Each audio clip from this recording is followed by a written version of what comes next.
Hello viewers, welcome to our channel. ఈరోజు నేను ఈ వీడియోలో వంకాయ దోసకాయ టమాటా పచ్చడి ఎలా చేయాలో చూపిస్తున్నానండి. మీరు వంకాయ దోసకాయ చేసుకోవచ్చు, వంకాయ టమాటా చేసుకోవచ్చు, దోసకాయ టమాటా కూడా చేసుకోవచ్చు. ఏం చేసుకున్నా ప్రాసెస్ మాత్రం సేమ్. దానికి కావాల్సిన పదార్థాలు వంకాయ, టమాటా, దోసకాయ, పచ్చిమిరపకాయలు, కొత్తిమీర, కొద్దిగా చింతపండు, కొన్ని వెల్లుల్లిపాయలు, కొద్దిగా ఉప్పు, కొద్దిగా పసుపు, కొద్దిగా నూనె. దీనికి కొలత లేదు, మీ ఇష్టము. వంకాయలు ఎక్కువ ఇష్టం అయితే వంకాయలు ఎక్కువ వేసుకోండి, టమాటాలు ఎక్కువ ఇష్టం అంటే టమాటాలు లేదా దోసకాయ. ఏది ఎక్కువ వేసుకున్నా ఏది తక్కువ వేసుకున్నా దేని రుచి దానిదే. ఇవి అన్నీ శుభ్రంగా కడిగి చిన్న చిన్న పీసెస్గా చేసుకోవాలి. వంకాయలను కట్ చేసి ఉప్పు నీళ్ళలో వేయాలి, లేకపోతే ఆక్సిడైజ్ అవుతాయి, అంటే నల్లగా అవుతాయి అన్నమాట. ముక్కలు కట్ చేసుకున్నాక పొయ్యి మీద ఒక ఫ్రై ప్యాన్ పెట్టి వేడెక్కిన తర్వాత కొద్దిగా నూనె పోయాలి. వేడెక్కిన నూనెలో కొద్దిగా జీలకర్ర, కట్ చేసుకున్న టమాటాలు,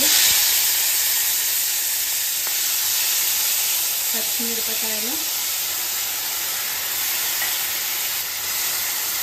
వంకాయ వేసి కలిపి మూత పెట్టేయాలి. ఇవి మగ్గిపోవాలి. దీనికి ఎక్కువ నూనె పట్టదండి.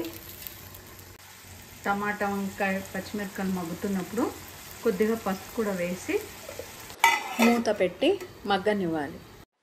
టమాటా, వంకాయ, పచ్చిమిరపకాయలు మగ్గుతున్నంతసేపులో దోసకాయని తీసుకొని పైన చెక్కు తీసేసి చిన్న చిన్న ముక్కలుగా కట్ చేసుకోవాలి. ఇలా చెక్కు తీసేసిన తర్వాత దోసకాయ టేస్ట్ చూడాలి. కొన్నిసార్లు దోసకాయలు చేదుగా ఉంటాయి. ఇది చేదు లేదు, గింజలు కూడా చేదు లేవు అంటే కనుక గింజల్ని టమాటా వంకాయతో పాటు కలిపి పేస్ట్ చేసుకోవాలి. లేదు, మీకు అసలు గింజలు ఇష్టం లేదు అనుకుంటే కనుక దాన్ని తీసేయచ్చు మొత్తానికి. మీరు గింజలు ఇష్టపడే వాళ్ళైతే పచ్చడంతా పేస్ట్ చేసుకున్నాక ఈ గింజలను అలాగే కలిపేసుకోవాలి.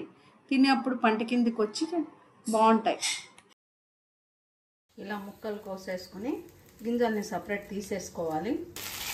టమాటా, వంకాయ, పచ్చిమిరపకాయలు మగ్గుతున్నప్పుడు కడిగిన చింతపండు, కొద్దిగా కరివేపాకు వేసి దీన్ని కూడా కలిపి మగ్గనివ్వాలి.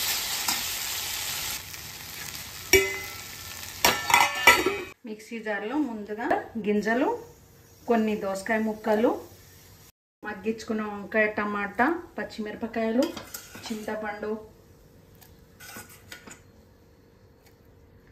తగినంత ఉప్పు, కొన్ని వెల్లుల్లి రెబ్బలు, కొద్దిగా కొత్తిమీర కొంచెం ఎక్కువ ఉంటేనే రుచిగా ఉంటుంది ఈ పచ్చడి.